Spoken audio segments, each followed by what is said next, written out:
the employees need to be paid.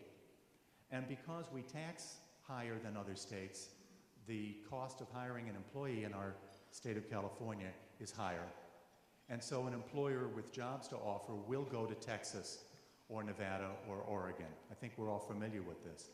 What you might not have seen, though, is the facts and figures.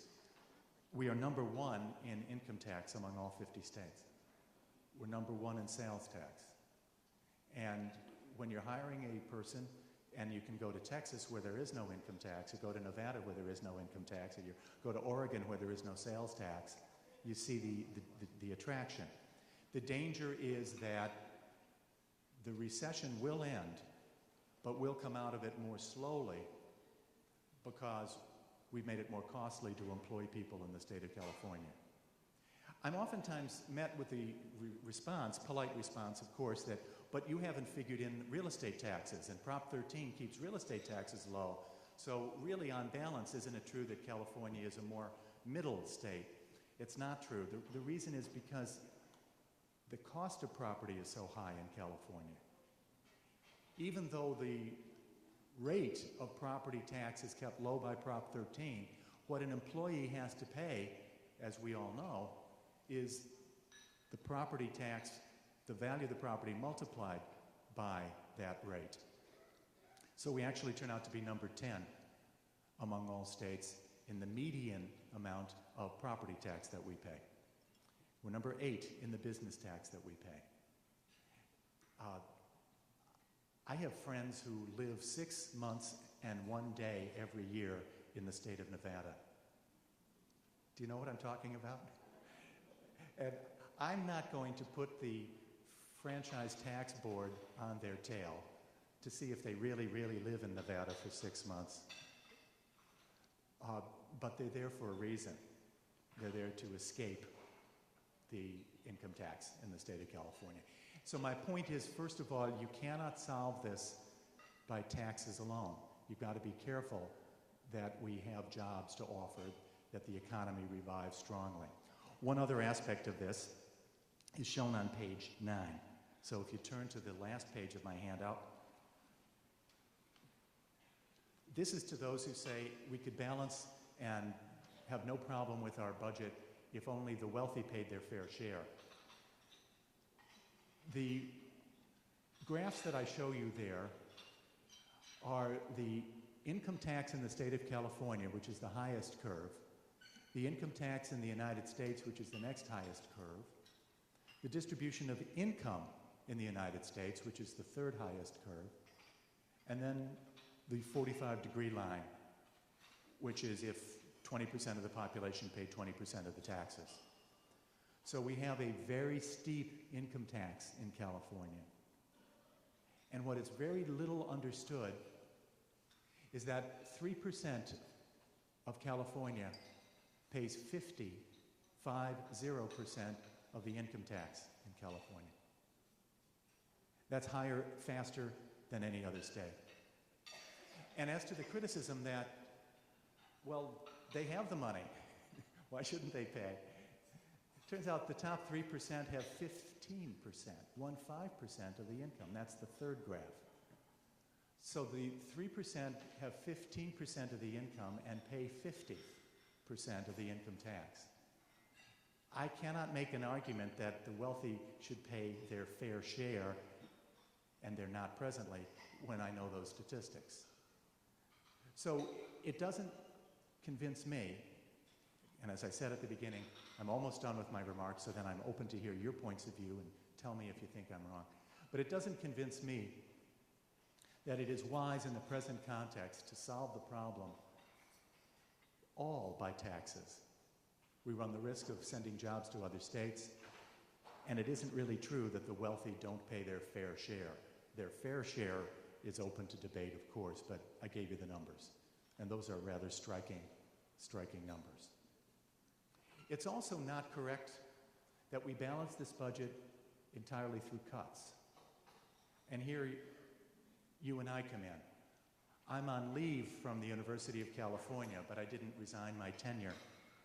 So I'm an employee of the state of California, just as all of you are. And I'm looking at the budget cuts in the state of California, and I'm looking at the budget cuts to the greatest public university in the world. And what troubles me most of all is not so much that the UC budget might go down. That might affect me, but it doesn't bother me as much as the fact that the student scholarships for low income will go down, or that we actually might not have student scholarships this year. The Cal Grant might be zeroed out. We don't know the budget details, but I'm telling you, on the table was a proposal to eliminate the scholarship for students of modest income to go to college in the state of California. That's called Cal Grant. And what bothers me also is that we're going to fire more teachers. We have the largest class size of all 50 states. We're number 50 in class size. We're number 26 in how much we pay per pupil. We're in the middle, but we're 50th in class size. If we fire more teachers, our class sizes will simply go up. And as a teacher myself, I've been a teacher since 1983 when I first started teaching at Stanford. I know I'm much better in a smaller class. I can do more in a smaller class. I can see if the students are following me or not in a smaller class, and I will not tolerate that. I also thought it was wrong for the state to take money from the cities and the counties. The cities and the counties have done a good job balancing their budgets. And here comes the state, which has not done a good job balancing its budget, and takes the money away. The cities and counties have reserves. The cities and counties did what I think the state should have done: build up revenue in the good years, and then you have it in the bad years. Well, the problem is I'm trying to be very direct, specific, honest. So I can't make the promise that I would not fire any more teachers, eliminate Cal Grants, or steal from cities and counties without finding money somewhere else. So here's the last thing I want to share with you, and then I'll be open to your suggestions and comments. I proposed an increase in the gas tax for 1 year of 32 cents per gallon. It is perceived to be politically very dangerous to say that. Nevertheless, it gets the budget balanced. Without the kind of cuts that I just described, we should not make. 32 cents would bring the price of gasoline to the level of about $3.10. Last summer, the price of gasoline was $4.30. I'd rather not, and I want it to be temporary.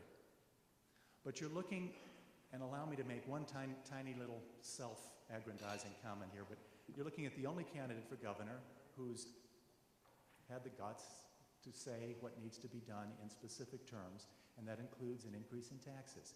This is how you balance a budget. The word non-negotiable does not cross my lips. Work it out.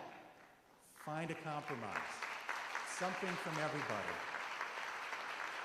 And on the budget side, substantial, serious cuts. Yes, they're there, and they will be, and match it. In doing my history research, I found that Governor Ronald Reagan, not an individual known as a liberal, had a crisis in 1971. He balanced the budget by a combination of cuts and temporary taxes. I studied the history and found that in 1983, Governor George Duke Majan, not a hero of the big spenders, also faced a budget crisis, and he cut spending and increased taxes temporarily. I was the congressman from Loma Prieta when we had the Loma Prieta earthquake, and we needed money to rebuild. People had lost their homes, some had lost their businesses, and they didn't get all the money they'd hoped from the SBA. Some didn't qualify. We imposed a 1-year increase in the sales tax in the state of California. It then expired automatically, and we had the money to rebuild. We are in the fiscal equivalent of an earthquake. This is a Loma Prieta.